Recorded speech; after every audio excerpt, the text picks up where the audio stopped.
Listen up! There is a storm coming! Like nothing you have ever seen!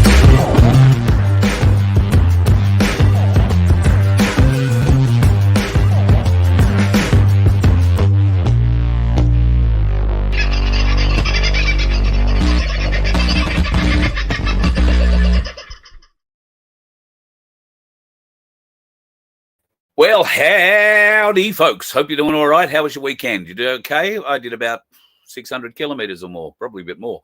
Did a fair bit of driving, did a little bit of sleeping, did some catching up with friends who I haven't seen in many moons. And now I've pulled up in a very nice little part of the world with ocean views, and the sounds of crashing waves will send me off to sleep tonight. So I'm looking forward to that.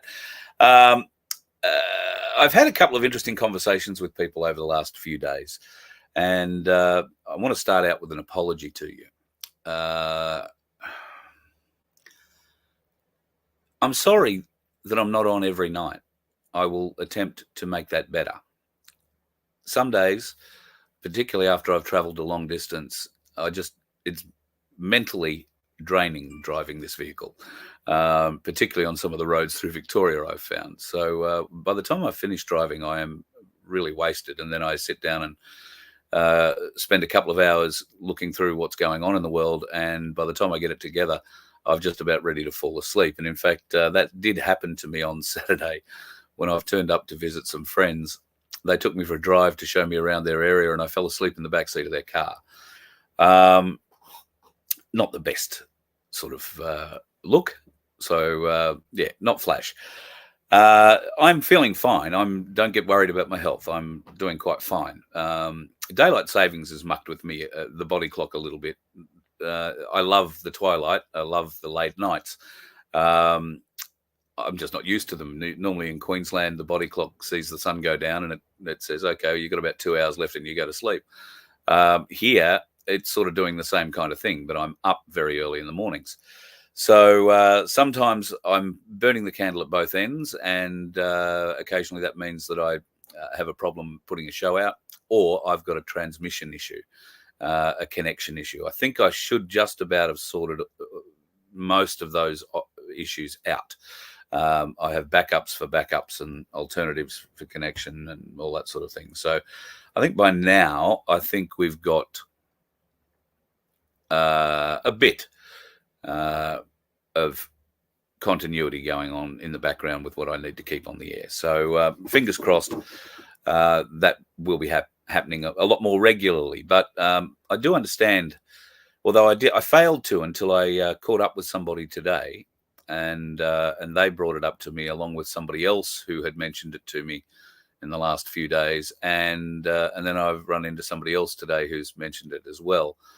And I apologize. I kind of lose sight of the fact that we're friends, that we're family.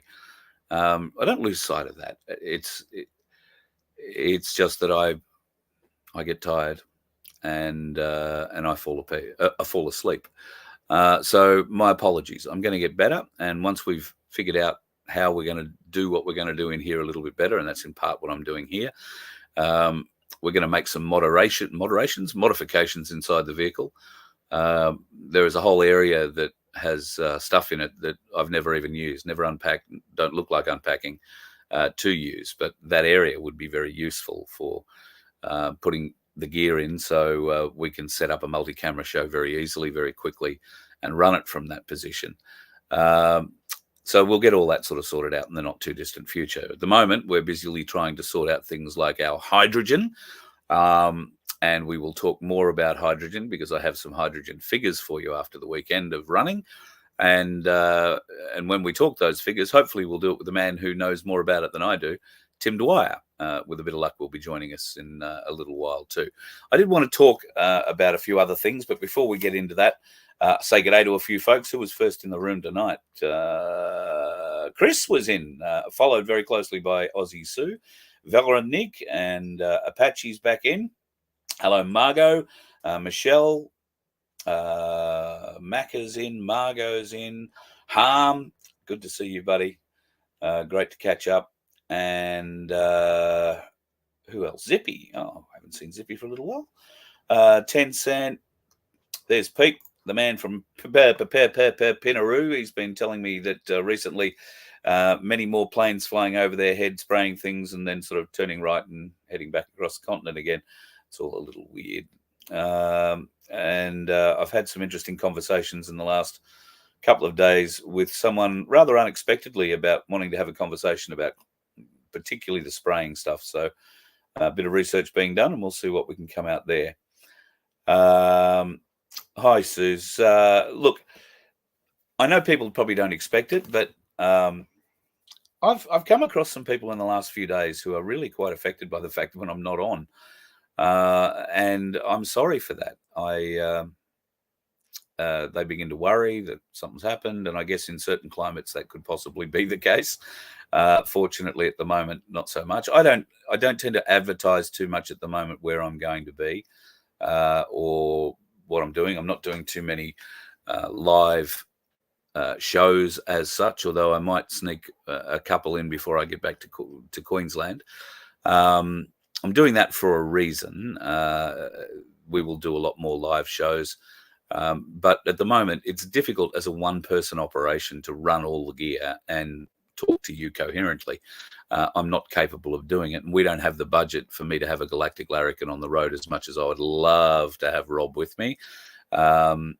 It's just not in the budget at the moment to put him on the road and give him somewhere to sleep and all the other bits and pieces that we need. So we need to, work further towards finding better sponsorship, more sponsorship, not better, but more sponsorship to help get a larrikin on the road so that we can bring the video advantage that we have to help. So certainly I can do bits and pieces out of here, but talking, and I'm a typical bloke. I can really do one thing at a time, and you see that every time I look down here and grab the mouse and try and do something, and I forget what I'm talking about. So imagine that 6 times over when you've got a bunch of cameras. You've got to pick which camera you're going to shoot with, and is everything working right? Yeah, we'll push that button. It's a big job, and that's why it takes a Galactic Larrikin usually to help me. So with a bit of luck, that will come in the future, but right now it's very difficult for me to roll everything out by myself and do those big full-on shows, but we'll do the best we can at different times. Before we get into chatting H2, I want to give you a little bit of news of what's going around in the world. You might have heard there was a big event that happened on January 6th in America a couple of years ago, and there were some people who've been locked up forever over it. One of the blokes who wasn't locked up, but who was actually charged with 7 very serious charges, conspiracy charges against the Capitol, was a bloke called John Sullivan. You might know him as a BLM activist. He was found guilty on all charges, all 7 charges, and has been locked up waiting for sentencing, which will happen some stage in December. Now, this is the young bloke who managed to get inside the Capitol building that day, and the videos that he took were shown by CNN and NBC. They paid him, in one particular video's case of he and another BLM activist in the Capitol, paid them $80,000 for that one video, and they paid $35,000 each for another video that he made that day as well. They called him a hero. He's now been found guilty and convicted on all charges for the shit that he got up to, which was propagating the lie, essentially. So speaking of lies, here's a good one. The WF has ordered governments to lower the age of consent to 12. Now, I don't know that I believe that just yet. I've only just seen that in the last 10 minutes before coming to air, and I haven't had the ability to do any research on it yet. But Baxter Dimitri seems to think that this is fact-checked and for real. So if that is the case, calling on world governments to do this is one thing. Ordering world governments to lower the age of consent to 12 and to decriminalize pedophilia is a vastly different matter. Now, if, as I say, this says 2 blue ticks, fact checked. If this is for real, Fair dinkum, folks. Are we watching a movie? They can't be serious about that, surely. Expect the world to just acquiesce and say, oh, yes, our 12-year-old's a fair bait, a fair game. A lot of other things have popped up today. This is an interesting piece from Muammar Gaddafi. Now, you might remember Muammar Gaddafi was assassinated by his own people, supposedly. There was video of the time of him being murdered, and I want to say that he had a knife inserted in his rectum at the time as well. So this is something that he had out before, obviously, he died. And what Gaddafi was trying to do at the time was unite Africa and bring the Arabs all over together through Qatar and drop out of the world central banking system. They were creating their own currency, and that currency was going to be backed in gold. Now, of course, the West wanted in. There was no central bank in Libya. And of course, what comes with the West? Corporations come with the West, and he didn't want to have any part of capitalism for that very reason. However, he was very successful in uniting Africa and the United Arab Emirates, Saudi Arabia, and other parts of the Middle East into uniting and starting to form a gold-backed currency, which NATO did not like at all. Now, this is a memo. I'm not going to read it all out to you at the moment. If you want to, you can freeze the screen at some stage and go up and have a bit of a read. But this outlines how the French were influencing the rebels inside Libya at the time, and goes to significantly show that there was a large element of NATO involvement, sourcing of armament, training personnel, all sorts of stuff that came in as soon as Gaddafi was dead. So more little pieces of truth coming out about history that we thought we knew, and then we really didn't. Of course, if you've got something and you don't want anybody to know about it, maybe a gun, you can make it totally invisible by hiding it inside an Epstein client list. Speaking of Epstein, here's something that I really wasn't expecting to see today. Ghislaine Maxwell. Now, I don't know how old this video is, but if you have a bit of a look, it's just a cry for sympathy. She's trying to get a shorter sentence. Have a look at this piece of film. That he was murdered. Well, I was shocked. And I wondered how it had happened. Because as far as I was concerned, he was going to... I was sure he was going to appeal. And I was sure that he was covered under the non-prosecution agreement. But I wasn't in the indictment. So I wasn't mentioned. I wasn't even one of the co-conspirators. I obviously wish I'd never met him. You know, looking back now, I probably wish I had stayed in England. But leaving that aside, you know, I tried to leave and start a new job and move on from the end of 98, 99. So I wish that I had been more successful at moving on. Because I became a banker, so I should have, you know, moved on completely. At the time, I wouldn't have had a problem introducing people to my friends to him, because I didn't know that he was so awful.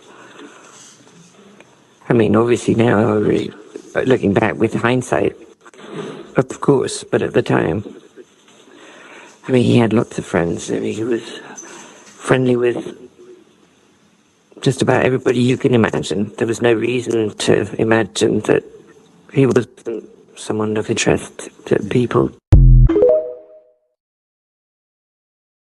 Just a piece of work. Just in hindsight. There are plenty of 15-year-old girls who've got stories to tell about Ghislaine Maxwell, and she wasn't too much worried about hindsight while she was picking those girls up off the streets. Speaking of people being picked up off the streets, Xi Jinping held a party recently. Get a load of who attended.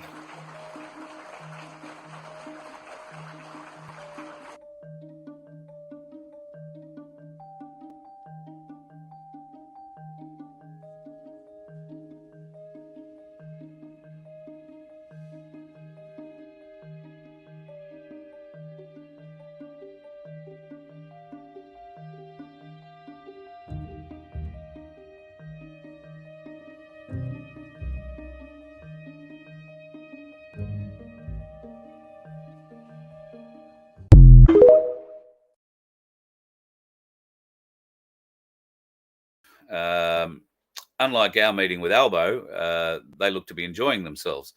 Albo, on the other hand, looked like he'd just delivered the message that Joe wanted delivered and was trying to figure out how he politely said, listen, can you not ping our Navy sailors when they're in the water using your super secret sonar, please?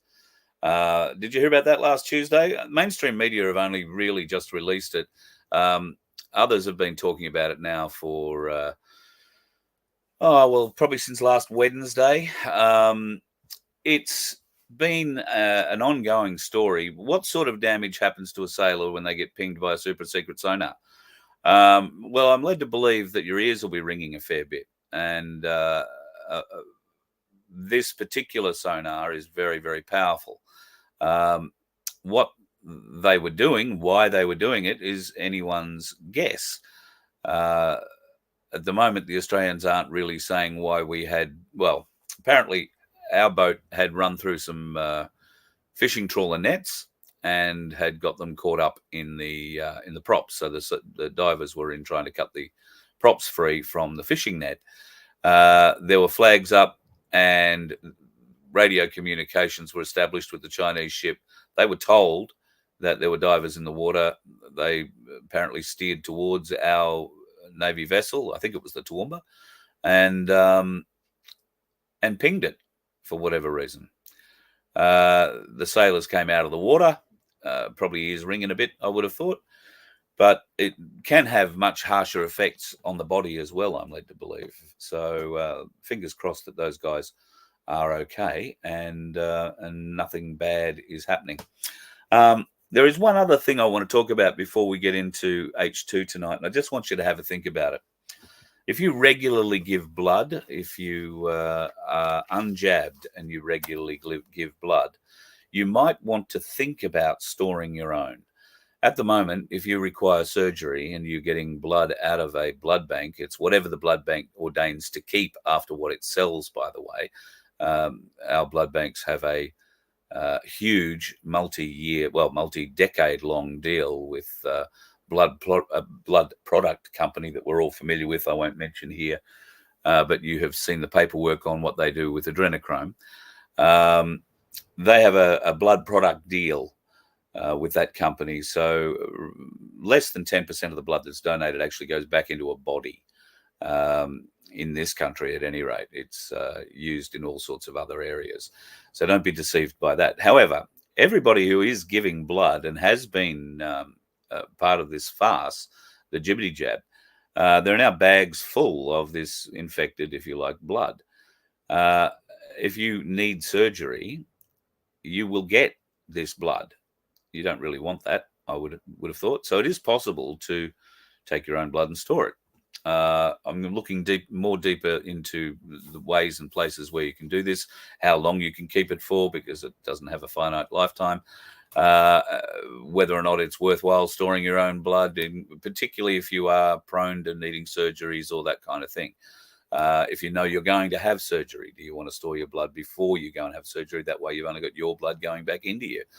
These are all things you should be considering if you are planning or expect to have surgery sometime in the future.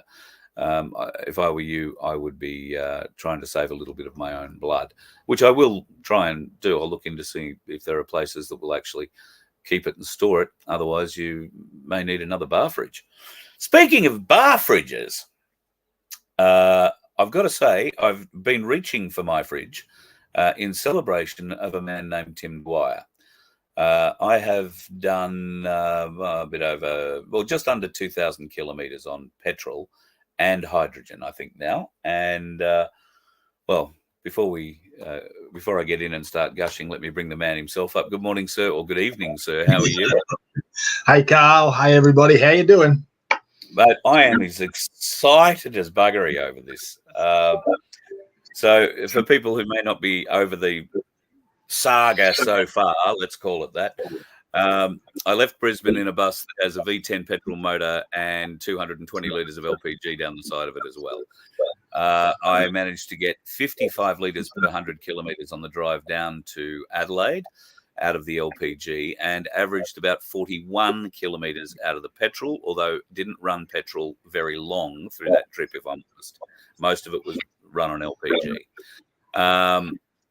When we got to Adelaide, or north of Adelaide, where we fitted the H2 unit, I went from there down to Victor Harbour on LPG and hydrogen, and from there back over to Victoria before a certain brain fart caused another big fart in the engine, which blew a whole pile of very useful parts for the LPG system out of where they should live and into somewhere they shouldn't.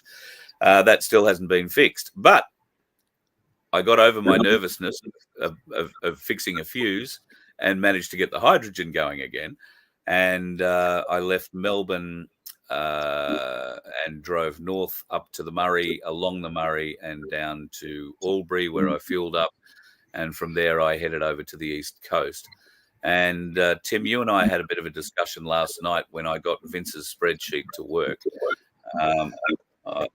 I'm staggered by the numbers. So bear in mind, folks, when we started, it was 55 litres on LPG per 100 kilometres and 41 on petrol.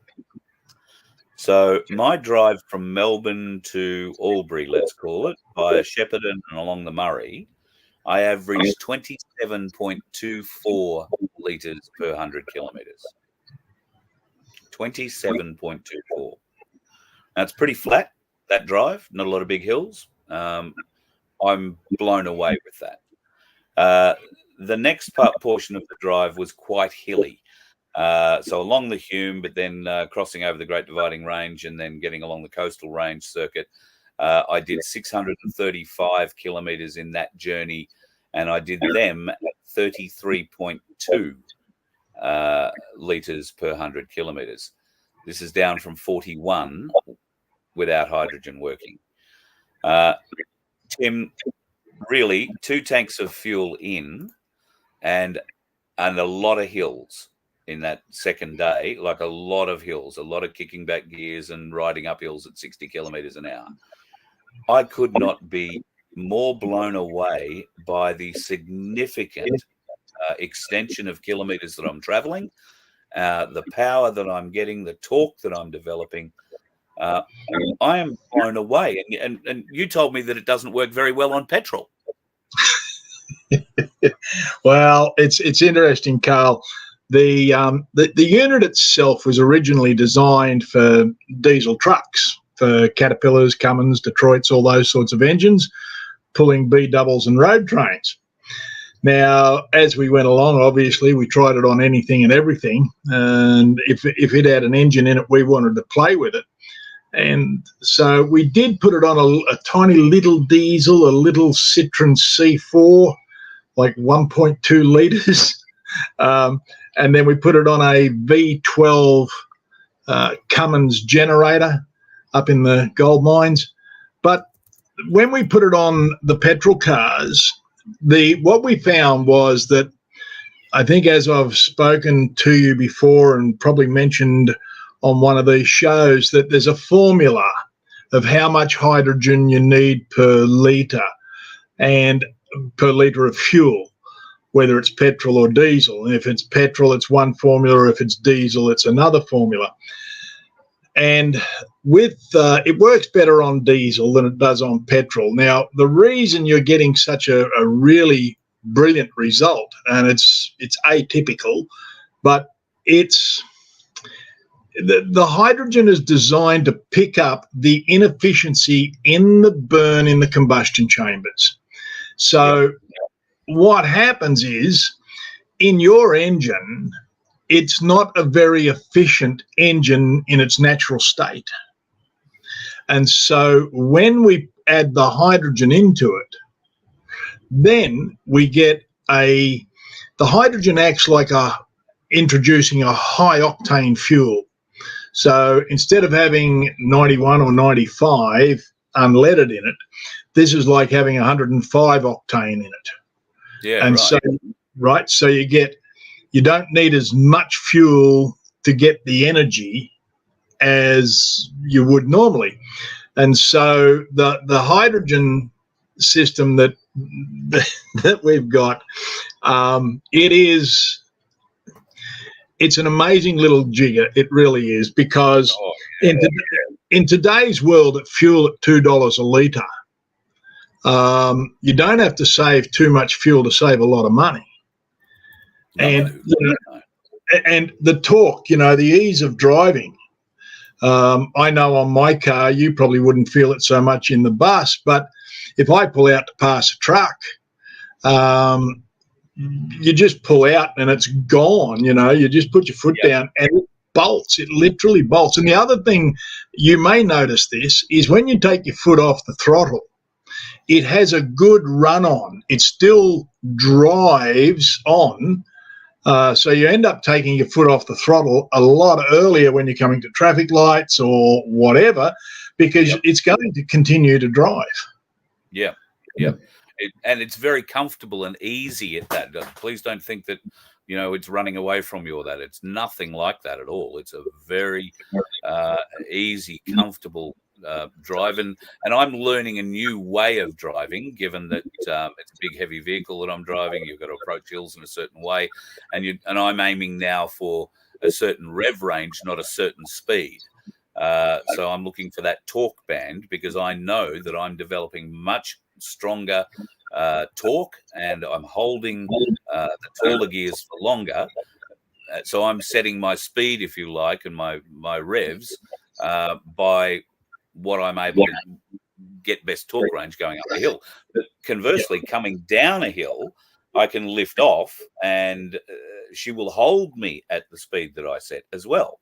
So, it doesn't run away, it doesn't carry on doing anything weird like that. Somebody's just asked, mate, this question, Scott Miles, have you tried marine applications? Would it be safe to use on a blue ocean yacht? Oh, yeah. Look, it's extremely safe. We've got it on a couple of cray boats and stuff like that. Now, there is a challenge. We big cat cruisers up in Queensland, going out to the reef, they wanted to fit hydrogen systems on their cats, and the Queensland government wouldn't allow that, because for it to go on the boat, the commercial boat that's carrying passengers, it had to be certified. And I said, no problem, send me the documents. Oh, no, we don't have any documents. I said, what do you mean you don't have any documents? It's got to be certified. Yes, but we don't have any paperwork to certify it. I said, well, then we can fit it to the boat. No, the boat can't operate until it's certified, but we don't have any certification. Right? Typical government, right? Yeah. However, if it's a private boat, ship, whatever, it's no different than any other vehicle, because it has a combustion engine in it. There's no storage of gas, so there can be no imminent explosion should all hell break loose. If there's even on the trucks, on the back of trucks, we've had our systems on several trucks that have been involved in rollovers and terrible accidents and stuff like that, and there's no explosion, there's no extra fire, there's no nothing. It's quite safe, it's quite inert in that response. So, yeah, it's safe on marine engines. Now, what about using the higher octane fuels? By accident, more than by design, I rolled up at a Bowser that didn't have 91 on it, only had 95 or 98. So I chose 95, gave it half a tank full of that, basically mixed it in with the 91 that was left. Now, that was the run, essentially, the 635 Ks across the hills. So it was a mixture of fuels. I've put 210 litres in after that, and that's all 91. But I've put an octane booster in it. Now, is that like I'm not going to over heat the engine or do anything stupid to ask now, I suppose, but I kind of figured I wouldn't be. Yeah, no. It won't create too much heat in the engine. It won't put too much pressure on the top of your pistons. None of that stuff. But what you're actually doing is sort of spending money unnecessarily with the octane boost, because the hydrogen is the octane boost. So, That makes perfect sense. People have been when I've talked to people about running a hydrogen system, they all say, "Oh yeah, I've seen that. Oh yeah, I've seen this bloke in America who's running a whole hydrogen system." Well, no, that's not what I'm running, and that's not what you're producing. And there is a reason that nobody is mass producing whole hydrogen running vehicles, isn't there? There certainly is. There was one bloke who did it, Stanley Myers, and anybody who's followed hydrogen knows what happened to good old Stanley. Stanley wasn't long for this earth, and they sorted him out pretty quick. You see, what happens is, yes, it can be done. Yeah, you can run your car 100% on hydrogen, pull the fuel tank out of the thing and put a 20-litre water bottle in there, and away you go. You're good to go. It'll work.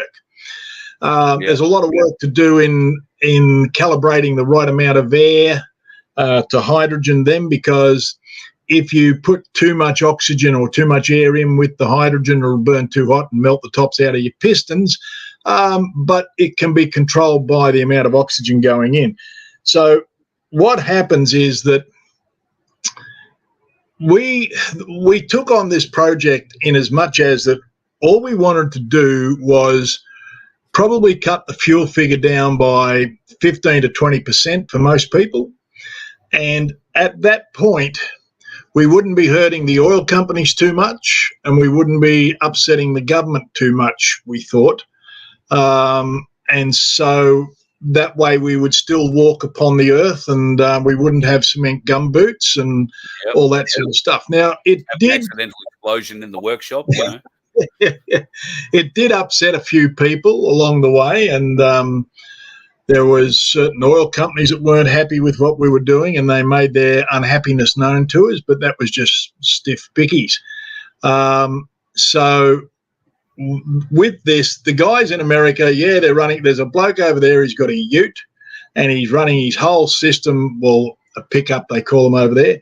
He's running his whole vehicle on hydrogen, but it is, there's two of them actually. One of them is making it on demand, and from the little bit of research I've been able to do on those blokes, they've spent about $80,000 fitting that to the ute, right?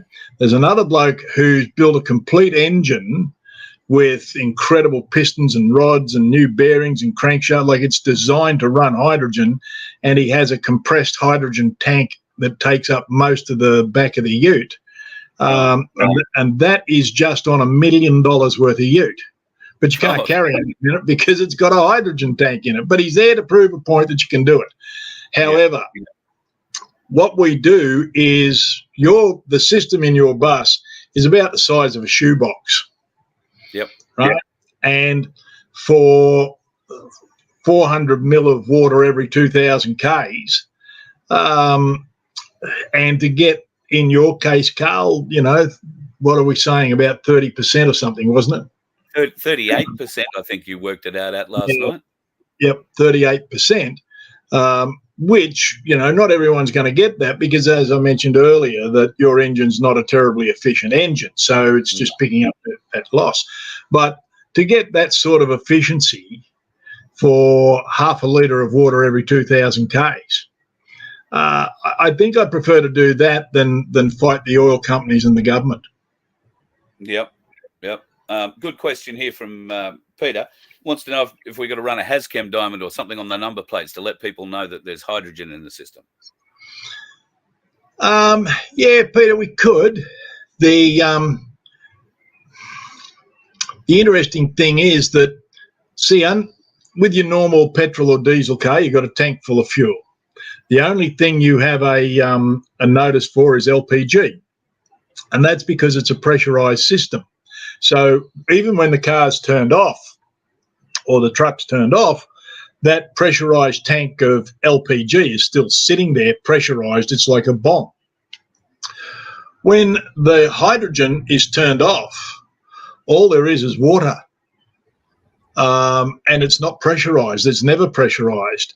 And so, in the case of an accident, most people, if they're in an accident, first thing that goes is the front of the car, the battery gets buggered, and the thing stops. there's no current to drive it. So all you've got then is a container of water. You might as well have your water bottle on the back seat. Yeah, exactly right. It's very well. If you do a lot of Ks, it's very cheap to install and pays for itself very, very, very quickly. So where's the tipping point? I know you haven't installed it on Corinne's car, your wife's car, because she doesn't travel enough for it. No. If you've got a vehicle and you're doing somewhere around about 18, 20,000 Ks a year, it'll pay for itself. Corinne's car, I mean, it does a massive 5,000 Ks a year, right? It's just, that'll be retired after Christmas, that car. So that one will go in the shed as a keeper. And because it's done in 22 years, it's now done 117,000 Ks. So it's nearly worn out. We must put it in the shed and keep it, I think. I think it should be on a pedestal there somewhere. We'll put it on blocks and polish it up. At some point, it will be in a museum. Yes. It's that kind of historic vehicle, I've got a feeling. It still smells like a new car inside, really does. Yeah. So it's not worth putting on that. And look, if you're somebody with a caravan and living the dream, wandering the country, yeah, absolutely. If you're a tradie and working your ute pretty hard and you're driving it every day, absolutely. If you're just going backwards and forwards to work and stuff like that, keep in mind for the units, $3,400 as a Voice of Freedom special, and you can buy a hell of a lot of fuel for $3,400, right? But let's flip that a little bit. One of the things is today people are starting to keep their cars longer and longer and longer. Now, because of the way hydrogen reacts in the engine, your oil is going to be clean, even at the end of the oil change period. So your engines aren't going to be wearing out. So you'll be able to keep your car for an extended period of time. My previous Commodore did just on 700,000 Ks before I retired it out of a V6. And I would change the oil every 30,000 Ks, whether it needed it or not. Wow. Instead of whether it needed it or not. Instead of every 10,000 Ks, because the oil never got dirty, why good oil, and that's the thing in those Commodores particularly. We used Commodores in the limo game extensively, particularly Caprices, and they had to be serviced every 10,000 kilometres because if you block up one of the little oil galleries, just one of these tiny little things, you get a check engine light comes on and you cannot get rid of it, come hell or high water. So the thing will still run fine, but because it has this tiny little bit of build-up, but you get none of that with this. It's just spectacular. Now, Christoph wants to know, do you have a system that erases PFT and RGE? I don't know what the hell that means.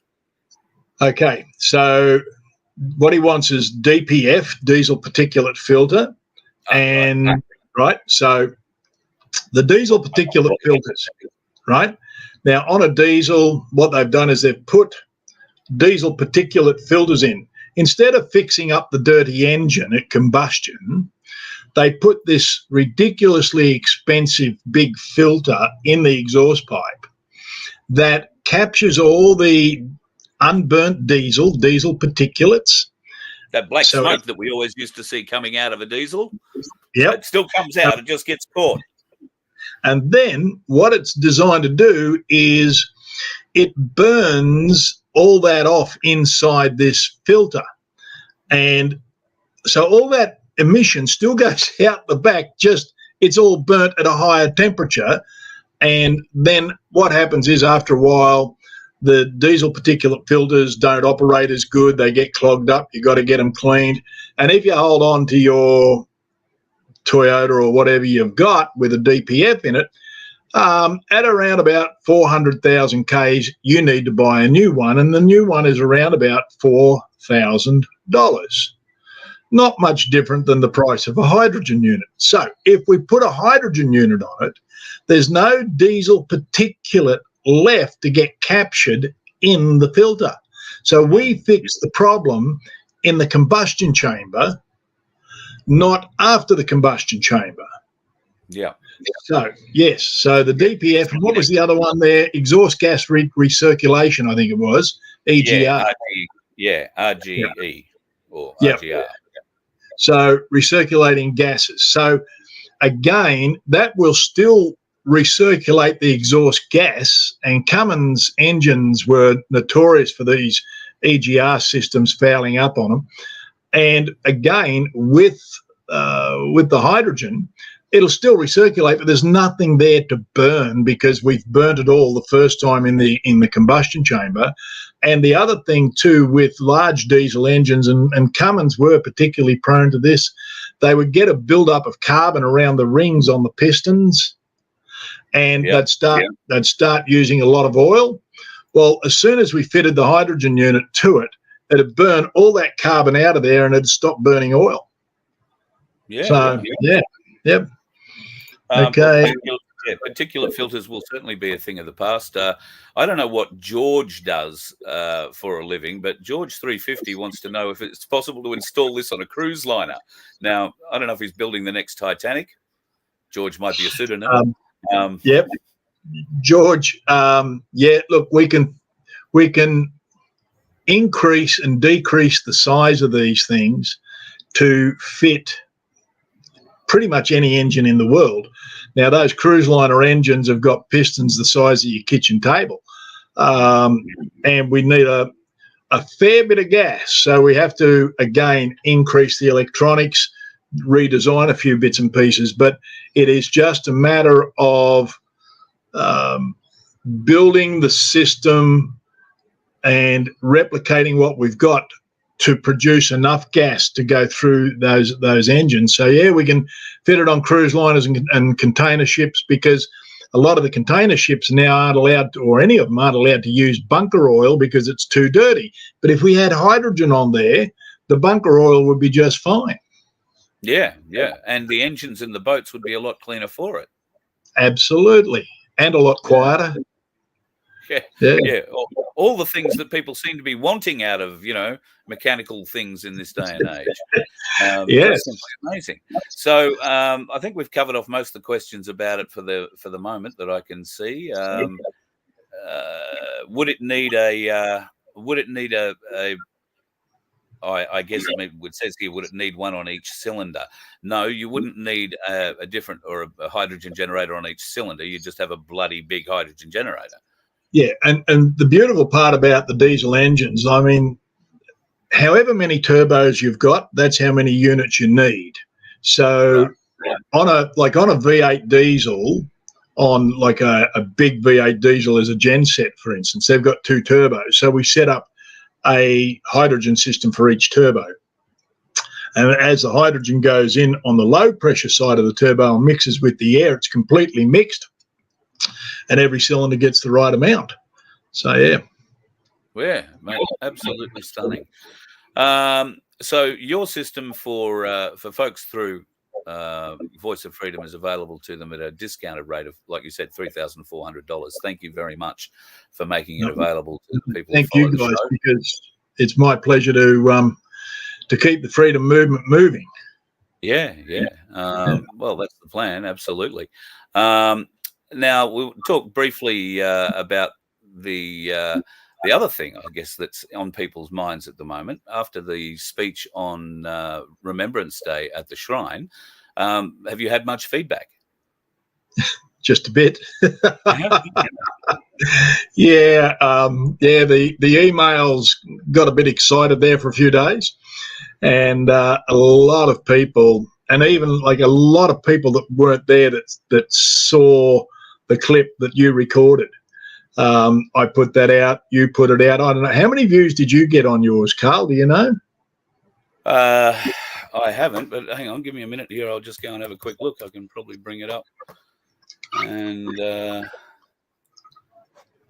find it.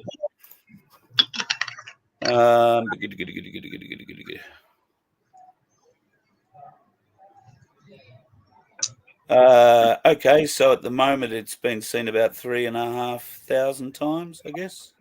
Okay, and it had about 2,500 on my site, and somebody else grabbed it and put it on a BitChute site, and that went to a much bigger audience, but he got about 4,500 views, right? Yep. And what's exciting is that there's so many people that said, look, I just want to help. What do I have to do? How do I help? What do I do to help you move this forward? And they are the best questions you could ever get. Now, don't get me wrong. There's been a couple of people come back and less than pleased or excited about the process or whatever and have their own views, and that's fine. I don't have a problem with that. People are entitled to their own view. Good Lord, that's what we're about. But it is really, really exciting. And so where we're at the moment is this weekend coming. We've put out the next video that we've got and explaining a bit more about it. And we've attached a on our website on Our True Australia. Oops, you're not seeing that too good. There it is. We've got a A4 page. It's got 3 questions that people can cut each section off. And we've asked people to go and letterbox drop that next weekend, this weekend coming. And we want it all done on that weekend so as that we can then start the talkback radio side of it saying, hey, I got this in my letterbox. What's this people's initiated referendum? And start to move it up on the talkback shows and get a bit of interest out there that way. Now, what's interesting about that, I was on the phone today to a lady. She rang and she said, am I limited to how many I can put out? And I said, well, depends on how far you want to walk. Like it's entirely up to you. Well, her and her husband have set aside from 8 a.m. to 8 p.m. Saturday. Right.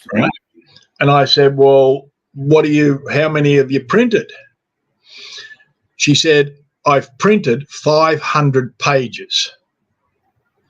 Bloody hell. That's 15.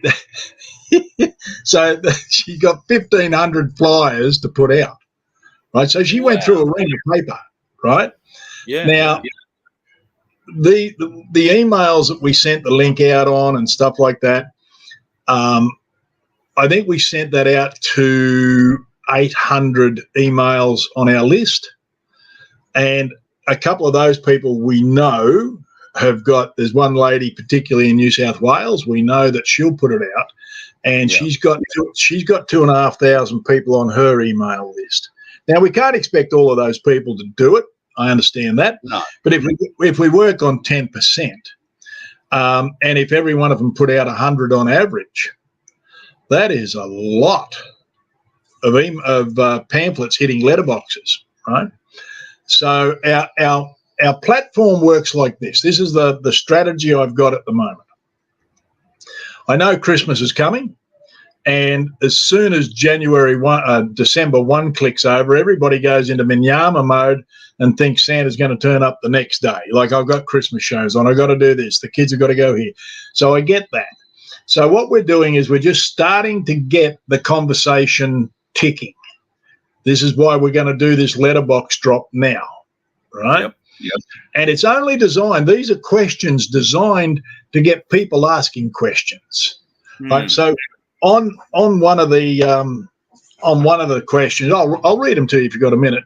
The Australia's people's initiated referendum for the reformation of Australia, bringing Australia back under the lawful method of constitutional government and out from under the corporate commonwealth that is separate by law to the actual non-corporate commonwealth. Right? Not confusing at all.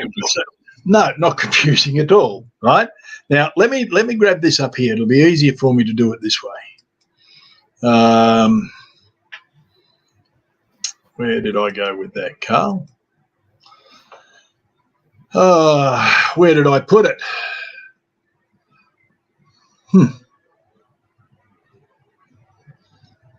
Some questions. There we go.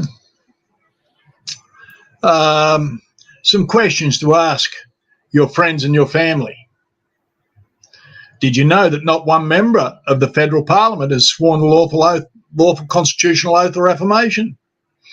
If they don't have the lawful right to sit in office, why are you paying them hundreds of thousands of dollars per year plus pension? Right? That's a good question. If they're sitting there illegally, why are we paying them? Right? How did you feel about not having a proper crown title for your land, therefore no lawful proof of ownership? How do you feel about the United Nations statement that when Australia becomes a republic, all land ownership comes under the United Nations control? And did you know that Australians send near to $500 million a year to the UN? And this last one, I like this one. If there were a way to replace all taxes with a 5% flat tax, meaning you get to keep 95% of your income, would you vote yes for that?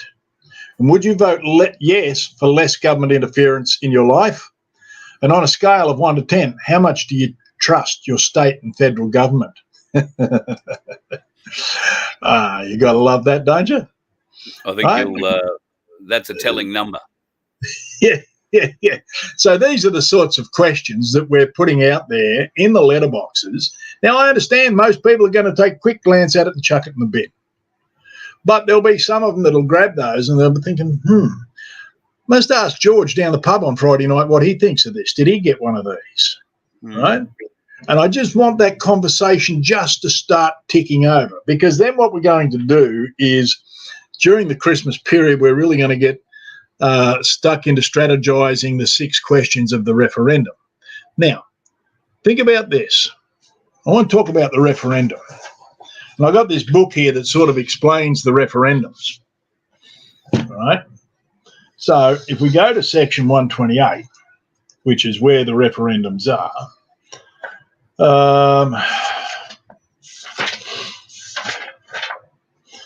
so here we go.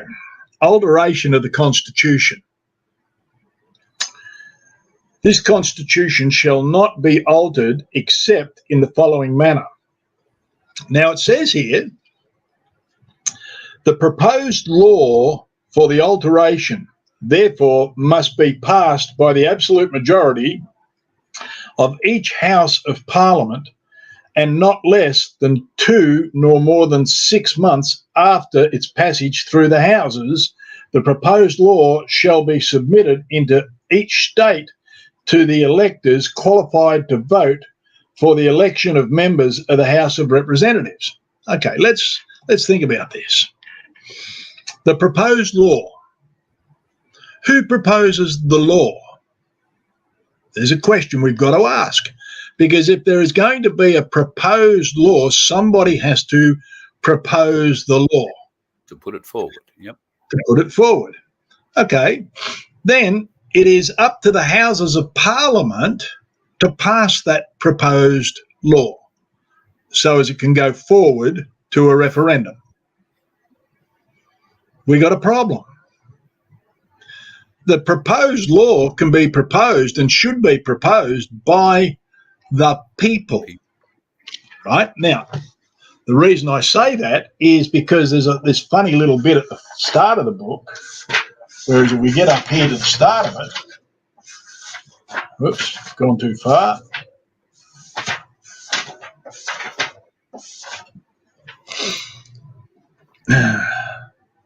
An act to constitute the Commonwealth of Australia. Now, it starts off with, whereas the people. It doesn't say whereas the Prime Minister.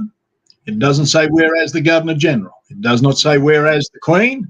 It does not say whereas the Parliament. It says whereas the people of New South Wales, Victoria, Queensland, blah, blah, blah, blah, blah, relying on the blessings of Almighty God, have agreed to unite in one indissoluble federal commonwealth under the crown of the United Kingdom of Great Britain and Ireland and under the Constitution hereby established. So therefore, the most supreme authority in this country is the people. So we, the people, can put forward a proposed law.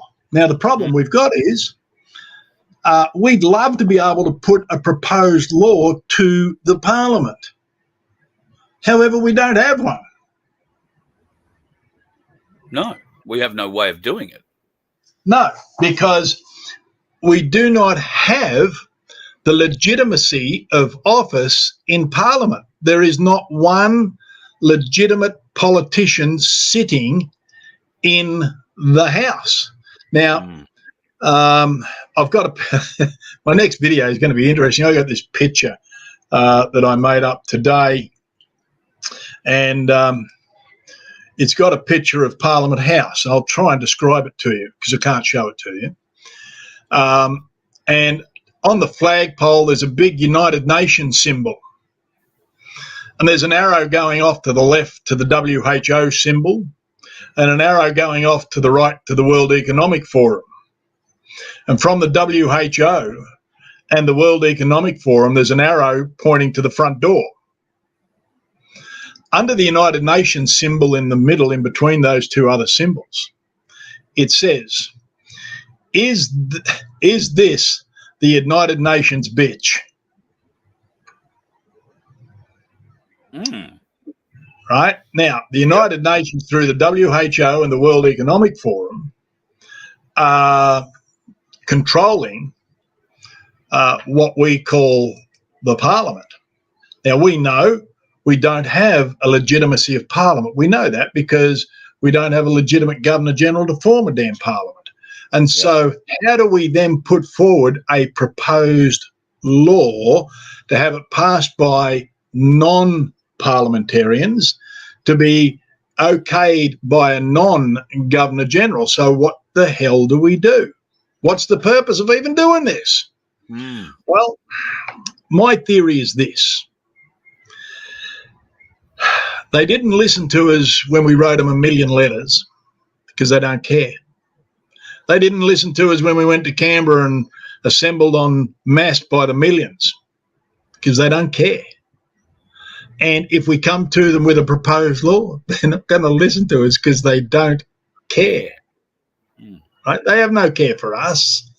And so the whole idea here is that they stole the country, Carl, by the stroke of a pen, by altering the statutes to circumvent the Constitution. The Constitution still sits there perfectly intact, but they just weaseled their way around it with the smart-ass legal terminology.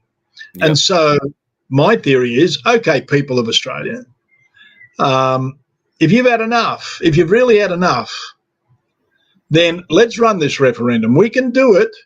It'll take us a lot of money, right? We will raise a lot of money, and we will raise enough money to get this done. And it will be in the millions of dollars. And I don't have it swinging in my back pocket, but I reckon we can find a few people that are, on board with us and that have got some excess dollars. So in doing this, we would run a referendum, and it would be done by the people.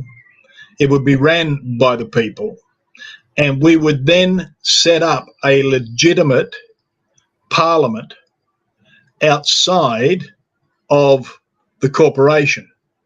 And because the Constitution gives us the common law rights of the United Kingdom, that gives us every right known to mankind on earth. We are void of no rights. It's every right known to mankind. And when we can do this, when we have the will of the people, because it's no good me standing up there saying, well, I'm going to take over the country and I'll be king for a day. That's bullshit. I'm not doing that, right? Yeah. It has to be the will of the people. And then the will of the people will stop the money flow to the corporates, and they can't operate without the money flow. You see, here's one of the key things in this, Carl, is that, again, in that book, it says that only the Crown can create coins. Yep. The Crown's the only one that can mint coins. Well, they are not the Crown, and they have no Crown authority. They have no royal assent of any sort. They just make us They believe just- they have. Yes. Yeah. Yeah. And so if we then ran our referendum under our constitution, we took up Parliament, and the Parliament would be elected just like any proper Parliament. One vote, one man, one woman.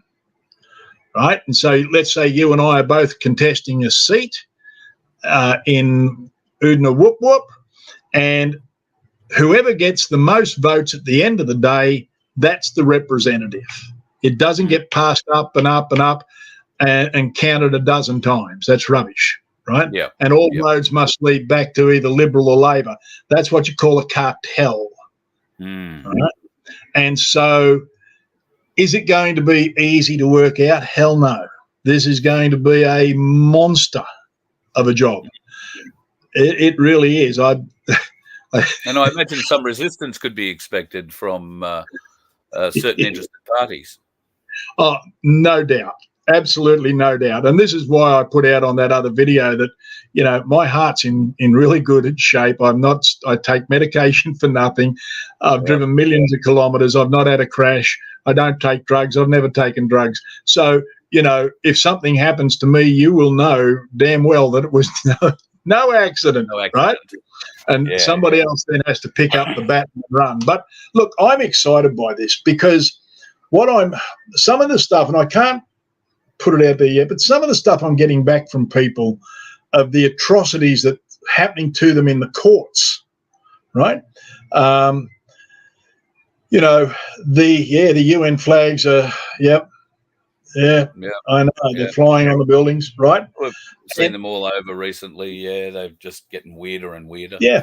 Putting them in strange places. And, you know, when somebody goes into court and gives the court fair notice that they're going to need 4 hours to produce their evidence, and when they get into court, the court says, I'm sorry, you've got 10 minutes, hurry up.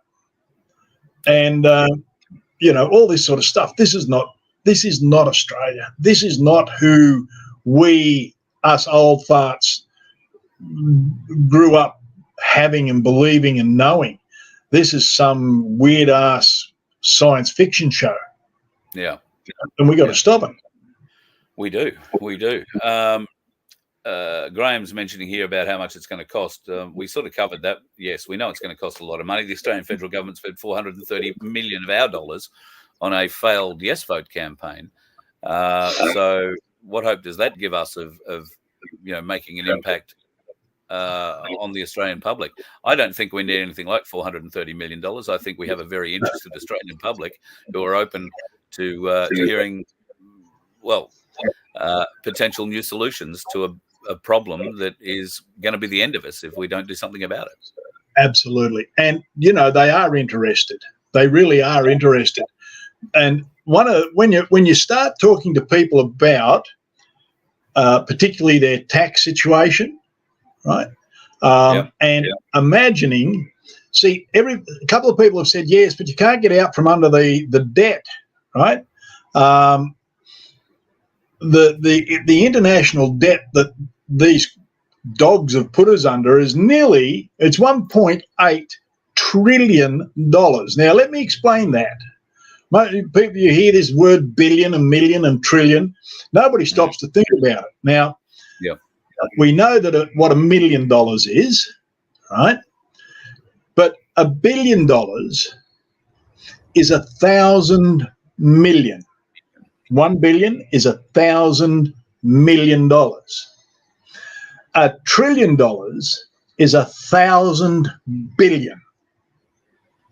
And we are $1.8 trillion in debt. Well, I might bring this up at this point.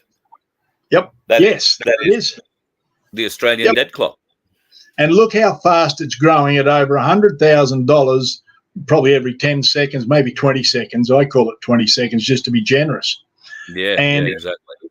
In looking at that, Carl, think about this.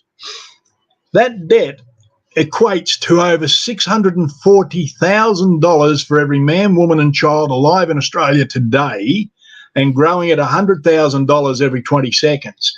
Now, you can't pay your damn mortgage off today, let alone the burden of another $640,000. Yeah. So here's what part of our proposal is, and I've got to get this point across to people. I have to make Australia well aware of that number, so as if we turn around and worked on, and as I think I mentioned on that video in Melbourne, that I went to a seminar some 20 odd years ago, a conference actually for a week in a foreign land in Asia on taxation and offshore investments and banking and all this sort of stuff because of what we were doing at the time. And one of the guys there, he explained that there was if we ran a 5% flat tax, but every company had to pay the tax, there's no getting out of the tax. You see, there's the companies here in Australia today that provide your electricity and all sorts of stuff. They don't pay any tax. Zero. Absolute zero tax. Yeah. On billions of dollars profit per year. And that's just the sweetheart deal they've got. And there's miners that do the same and all this sort of stuff.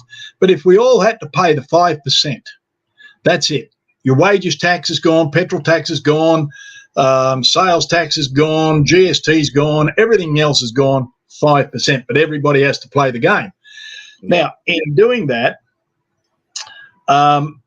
we would raise in the first year, based on the Australia's turnover of dollars, we would raise $4.6 trillion in revenue in the first year.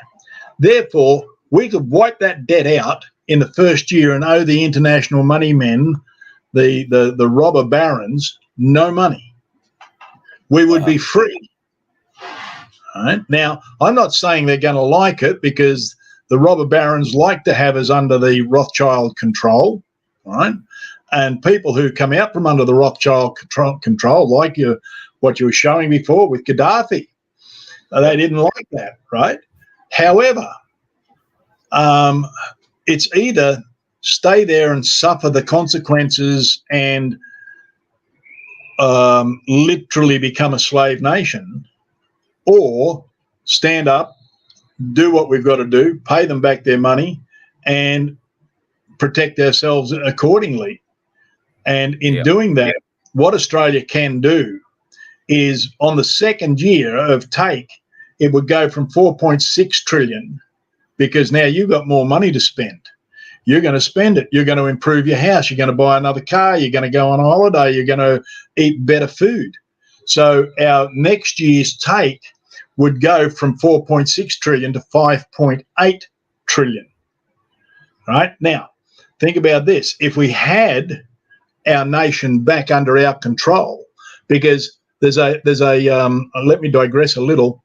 There's a case in America called the Clearfield Doctrine that once a government has given up its right, its sovereignty to make money and gone to corporate paper, it can never revert back to legitimate government ever again. And that's what this lot have done.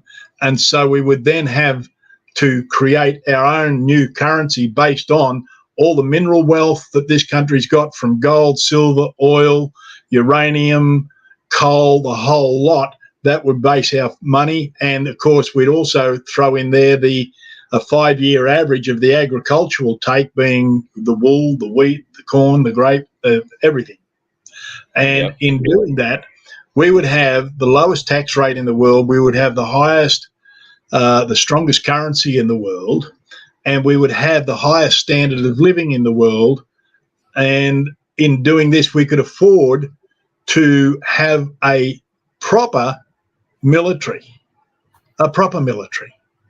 Unfortunately, what we've got at the moment is an underfunded, and my research shows me that if war came to our shores, we have enough ammunition here in Australia to last until sunset on the first day. Yeah. After that, we're out of ammo. So this country has been set up to just fall apart and be taken over. And I just can't, in all good consciousness, I can't sit still and try and ignore that And, you know, there's 1,000 problems. There's the pedophilia. There's the councils are running amok. There's the roads are falling apart. There's the chemtrails. There's every aspect of what's going on out there. However, what we're looking at is in that place in Canberra, it's full of lunatics with boxes of matches running around causing all sorts of bushfires that everybody's focused on. Well, my theory is, okay, let's get rid of the lunatics with the box of matches. Then we don't have all these small issues. We've sorted that out with one foul swoop called a referendum. Yeah. But we need help. We do need a lot of help. A lot of help. And we're not going to get it from mainstream media or anywhere else. So talk about it, folks. Talk about it amongst yourselves. And Tim, maybe you can supply Vince with the details of those flyers to be printed out, and we can get them up on the Voice of Freedom website. People will be able to download the package and print that out themselves. That'd be awesome. Yeah, that'd be great, Carl. That'd be great. And right. But no, mate, look, between the hydrogen and trying to get the referendum thing moving along and keeping my veggie garden growing, we're a little busy over here. Hopefully we can keep you going with the hydrogen generator for a little while. Yeah, mate, that's good. There's much interest. You're going to hear from Pete, the skipper in Ingham, in the not too distant future. He's very keen to get the system on his big 4-wheel drive up there, and I believe he's going to be the test or the crash test dummy, if you like, for a lot of folks up that end of the world. They use a lot of diesel on a lot of different machines up there, particularly cane harvesters, could I just say. Tractors and all that sort of stuff. So there'd be huge savings. I was talking to a bloke the other day. He's a contract wheat harvester, but he spends $18,000 a week on diesel. Now, if he could get these systems put on his 6 headers and other bits of equipment, it's got to save him maybe $10,000 a week. Yeah, that's right. And you know, when you do the numbers on this stuff, like on our website, there's a guy there from years back. He had a road train running Brisbane to Perth, Perth to Brisbane every week. That's what he would do, right? In 1 year, he saved $100,000 in fuel. Wow. It's pretty hard to knock back or ride. And the truck unit was worth $8,000. So for an investment of $8,000, he saved $92,000. Wow. Spectacular. And then the next year it was all cream. Thank you very much. Yeah, absolutely. Yeah. And but Carl, there's a lot of stuff out there on the websites with guys got plastic jars and glass bottles and all sorts of things. Let me put it to you this way. You're free to go and purchase whatever you like. I mean, truly, you can. But understand this, that if it does not have electronic controls that restrict the amperage and the current, all you've got is a kettle that will actually boil the water, create steam, and pump it into your engine. That's what you're going to have. And you can buy them, and there's but if it does not have the current control that we've got, and that's what makes our system work so well, because without getting too detaily, we take 12 or 24 volts off the engine or the battery, and we break that back down to 3 volts, and so therefore there's very little wattage, and wattage is heat. And so that's how we do it, and it costs us a fortune to do it. So if you want to replicate what I'm doing, you're more than welcome. But we're nearly $1.8 million in expenditure on this unit now. So have a go, guys.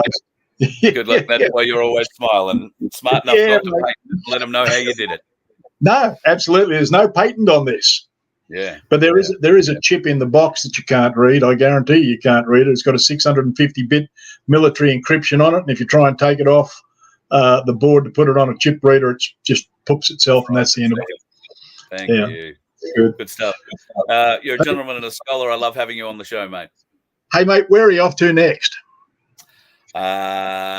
in the next few days, I will be in and around Sydney, and then I'm hopeful of popping into the Cali, and then further north, I'm not sure, Coffs Harbour, Port Macquarie. There's probably half a dozen places I'll stop before I get close to home yet. There's also a big weather event that's happening north of me at the moment too, so we'll have to wait and see what that brings. That could put a few little blockages in the system. I prefer to stay somewhere where it's dry and blue skies at the moment if I can. So we'll just see what happens. Top of a hill would be good. Yeah, top of a very big hill. Exactly right. All right, mate. Thanks very much. We'll talk again when I've finished the trip back to Brisbane. I'll have some more figures for you. All right. Hey, listen, Carl, I just want to say thank you so much for promoting the H2 unit. It has been a really good, and I'm fitting the units and talking to people about them and stuff. We've met some really good people again. We fitted a unit for one of your guys from down south down here, Michael, the other day with his Isuzu. And so thank you, Michael. And there's others, you know, and it's just great. And we really do appreciate the sales. We really do. And, you know, it's a joint effort, you know, and small business helping everyday Australians, that's what it's all about. So that's what we're here for. Mate. That's what the Voice of Freedom is about, promoting Australian businesses. If you're a small business and you want some help being promoted, come and talk to me. I'm very happy to put you on. And hopefully we can give you some of this success. Carl, can I put one more plug in for another business? Yeah, sure. There's a little takeaway about to open up at Wonga Beach, up north of Port Douglas. Right. Now, Wonga Beach takeaway hasn't been real flash over the last few years. However, it has new owners going into it this weekend. I believe they're opening up. But what they've got is quite a unique menu. And one of the unique menu pieces they have is a hamburger called a bull boar. And this hamburger has the recipe from the old Swiss Italians out of Victoria that came to the goldfields. Yeah. And we got the recipe for this, and they're normally a sausage, but they're making it into a hamburger patty. And my son is the guy opening up the takeaway in partnership with his mate who's a chef at one of the major resorts there. And they brought this chef out from Europe years ago to cook at the resort. And this guy, when he ate that bull boar patty, he said nowhere in the world has he ever eaten a beef patty that was so full of flavour that he just had to cook another patty. Right. Now, this is going to be at Wonga Beach. So keep your eye open for the bull boar hamburgers. The bull boar hamburgers at Wonga Beach, just north of Port Douglas. Yep. Beautiful part of the world, Wonga Beach. Drove through it twice or three times, the Daintree and back. So, all right, next trip up there, I'll be calling in. I'm nothing if not a burger aficionado, and there's a certain physical trainer who's in the chat at the moment who'll be horrified that I'm saying that, but I love a burger. All right, guys. All right, mate. Thanks, Carl. Thanks, everybody. Good on you. Tim Dwyer, what a bloody legend he is, hey? Lovely bloke to have a chat to. And I got to say, I couldn't be more excited about the figures that we're pulling for the bus out of the hydrogen unit. I'm staggered. I never expected it to be anything like what we're getting, particularly early on. I knew that we would probably be needing to burn a bit of the residual crap out of the motor before we started getting some good numbers. But, well, it looks pretty wild. Well, it's been an interesting chat tonight, hasn't it, folks? So I'm going to start. I start a few of these little chats. Now, I don't know what Guru's problem is. I don't even know if he's still in the chat. Frankly, I don't care. Seriously pissed off. I'm behind this North stuff. I don't know what the hell you're talking about. I know nothing of North other than what North came in and said in here the other night. I don't appreciate Dave, if that is you, because there are so many trolls around, who cares? don't appreciate you coming in and demanding stupid things, and then you want to come in here and make demands. I don't understand where the hell you think you are. I'm really surprised. But then I wasn't, because this one came up. Do you have any idea who the hell I am? Well, Dave, you've got my number. So if that is you, call me. We can have a chat. But don't start this bullshit. The North stuff, I could care less about it. Somebody woke me up with it the other night, and I was more concerned that somebody was trying to raise money on the back of my name or Beck Freedom's name or everybody else's name that was listed in that. I don't frankly care right now who it was, just that I'm not part of it. And that was the whole reason for that live. Now, I don't know who started it. I don't know where it came from. If I've inadvertently said something, well, I think you've got the wrong end of the stick. I'd never thought you're North or you're anything to do with North or you flipped or Bosie flipped or anybody's done any flipping. I mean, I think you're both bloody insane sometimes, but I'm sure you think the same of me. So, but no, I've never once said anything about you flipping. And in fact, the story was exactly the opposite of that. It had nothing to do with Dave Guru flipping. It was more about Bosie flipping to save Dave Guru, I think, if memory serves. I could be wrong with that too, because I paid this much attention to that little piece of information. And then when it got blown up, however it did, somebody trying to raise money for this prick, I thought I'd better say something about it, because I'm not interested in it unless if you've got absolute proof of what you speak, people, then I'm really keen on seeing it. But knowing both the gentlemen concerned, maybe not very well, but knowing them enough, it just doesn't ring true. However, it is interesting to see all the trolls come over, and I'm gathering that if this is Dave, he's very unhappy. Very unhappy. Get on my stream, you prick, while I'm in the middle of my show. Is that right? I don't know who the hell you think you are, Dave, if that really is Dave. Is that the kind of people that we want running the country, folks? People who go off, carry on, get in a chat, turn into trolls? I wonder what sort of relevance there is. I have no interest in going into your chat. I haven't even looked to see if you've sent me a link, so maybe I should. That might be an indication of whether or not this is actually even Dave, because you would have sent me a link, wouldn't you?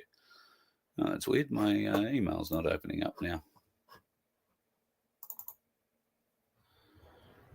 Well, isn't that strange? Curiouser and curiouser. I'll have to reboot the computer before. Oh, hang on. Let me just see if I've got a link in my phone. I'll check that email. That'll probably tell me whether or not this is Dave, because if he's calling for me to be in his show or in his stream or whatever the hell you call it, then I would think that he would send that to me. Right now, it doesn't look like I've got anything from him. So possibly just another troll, folks, not even Dave. Oh, hang on. New dump. Let me have a look. No. So I'm guessing, unless he sent it to an old email address that I'm not checking, and I'm checking now. So, no, I'm reckoning that that's probably just a troll trying to start fun. But who cares? I'm not really interested one way or the other. That sort of abuse, that sort of carry on in somebody else's show screams of, look at me, look at me, look at me, look at me. And I'm afraid I'm not looking. Do I have a turbo on the bus? No, I do not have a turbo on this vehicle. If I did have one, it would have to be like that big, very big turbo. And to be honest, I don't know where the hell you'd put it. There's not a lot of room. It probably would help it though. she'd probably go a little bit better with a turbo. But I've got to say, particularly getting off the mark, going through the torque ranges in each gear, it's just the performance is through the roof. So if you're looking for a bit of a fuel saving item, and you particularly are running diesels and you run a lot of diesel, you've got big fuel bills, I couldn't recommend this system to you highly enough. Just go and give it a look. I think that would be the best thing. Go and give it a look, try it out for yourself, and you might be able to extrapolate that into further parts of your business. So let me have a look, see if there's any more. Oh, there you go. Do you have the water engine from Stop the Rot? So yeah, I'm thinking they're trolls. I didn't take North seriously at all, Aurora. I don't know what you're talking about. And I haven't believed anything without proof. I don't know what you're talking about. Stop making shit up. You fucking...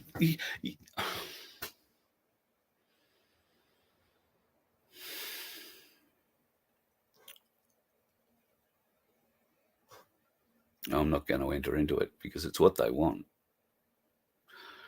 So I'm going to leave the North conversation here. Somebody calling themselves North wanted $20,000 to tell news of Bosie apparently flipping or talking to ASIO and flipping and becoming some kind of a tattletale on the rest of the freedom movement to save Guru. That was the story. All right? Did I believe it then? No, I didn't believe it then. Do I believe it now? No, I still don't believe it now. If you go back and watch the show, you'll see how little I believed it, because I flipped around his request for $20,000 and said, yes, I'll take your $20,000 and hear your story. I was making a joke of it, but maybe some people's humor is a little less able to pick that sort of shit up.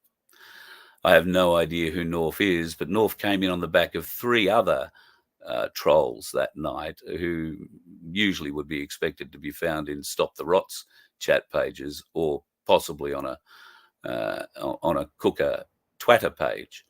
Haven't had him in for a while, so it was a bit of fun, and I'm sorry for those folks who found it a bit difficult for me, or I was not fast enough to kick a lot of them out soon. But we'll get more at it. Clearly, my moderators are off doing other things tonight, and I have a sneaking suspicion I know exactly what one of them is doing. So we'll have a bit of fun with that ourselves. But no, did I ever think? No, I don't think anything like that. I've not seen proof for it. And Aurora, you're clearly more stupid than I give you credit for, because if you'd have watched that video, I said exactly that. I haven't accused anybody of anything. And if I did, it was a mistake or a slip of the tongue, and would be in complete difference to everything else I said in that chat. So I'll go back and have a look at it. But if I got something wrong, then I apologize. But I haven't accused Dave of anything. I haven't accused Bosie of anything. What I see out of this, if it is Dave and the rest of them, I see this as a cry for help, a cry for more bloody people to go over and have a look. So, yeah. And I don't care enough about Stop the Rot to bother. Okay? I just don't. I haven't heard anything come out of there in a while that's anything great earth-shattering. Mind you, I say the same of myself. We are where we are with this whole thing. They're off running their own little campaign in insulation of everybody else. And apparently, if you listen to Bosie, nobody else can be listened to.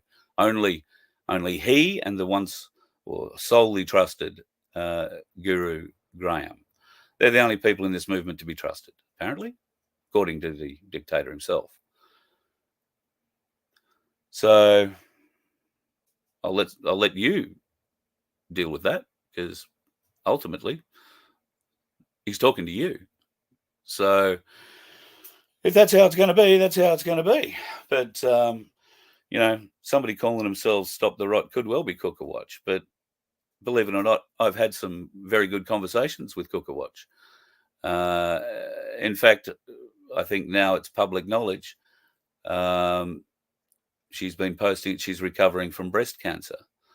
So, you know, I hope she gets better. I hope everything goes well. I genuinely wouldn't wish that on anybody. So as long as we go forward, lines of communication are open. That's all that's required. And whoever this person is pretending to be Dave from Stop the Rot, I don't care what you think. I don't care. You're trying to start something where there is nothing. You're trying to be divisive. And the only reason I've let you go off like you have in the chat tonight is so I could point this out right now. You, whether you are Dave or not, are trying to create a division between Dave and I. It's not going to happen. Okay? And we're not welded at the hip by any stretch of the imagination, but I respect Dave. All right? We don't talk very often. But if I feel there is something worthy of talking to him about, I will pick up the phone and talk to him. And I'd like to think he would me. My main feeling with that most of the time is he rings when he wants something. He doesn't ring up for a chat anymore. And that's fine. I don't care. Never did. I'm here for one reason, and that's for you. I don't care about the other people in the freedom movement because, for the most part, I'm pretty separate from them. Not because I want to be or whatever. It's just how this business is. I approach what I do differently to what they do. The Cooker Watchers, the Stop the Rotters, are emotional. They're very hooked in emotionally to what they're talking about and how they present. I would like to think that I am less emotional in that way, in that regard. And I would like to think that I'm a little more broadly balanced. But that's all. I still have my particular bents and I still support a great deal of what people will term tin hat theory. But that's because I've done the research. That's because I've been down the rabbit holes and I've not found anyone who can pour shit down that rabbit hole and fill it up and say, no, that's not real. I go in with an open mind, but I never go in with a mind that is locked in place. I want you to try and convince me you're right. Show me. I'm open for it. But don't use little arguments. Use well-researched ones because I'm going to rebut them with well-researched ones. And occasionally, I'll get it wrong, probably more than occasionally. But then, so will you. So we're all making shit up here as we're going along. We're trying to do the best we can with limited information, with limited understanding, and with limited help from those that are supposedly in the business of the freedom movement. At the moment, they all seem to be caught up in whatever it is they're doing and how important it all is. I see Bosie's got a constitution he's written and is going to put it forward to the people next year at some stage. Maybe he hasn't written the constitution yet. Maybe he's going to actually let the people write a line or two in it. I don't know. But I would be very interested to hear where the starting point is, or is he just going to present us with the new constitution that he's written? So, you know, I don't know. That's a question going forward I'd like answered, but Bosie doesn't talk to me. Bosie only talks to, you know, Governor General Guru. And that's fine. So get on there and talk. Tell us how that's going to work exactly, because, you know, I'm very keen. Yeah, Redneck Rumbler. Hello, ASIO.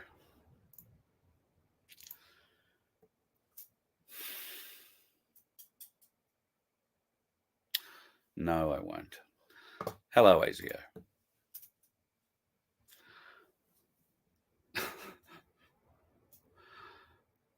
There are a lot of people in this business who think that they're so important that the nation's security agencies are interested in them. They might be shocked to learn that a lot of the nation's security industry couldn't give two shits about what we say or do.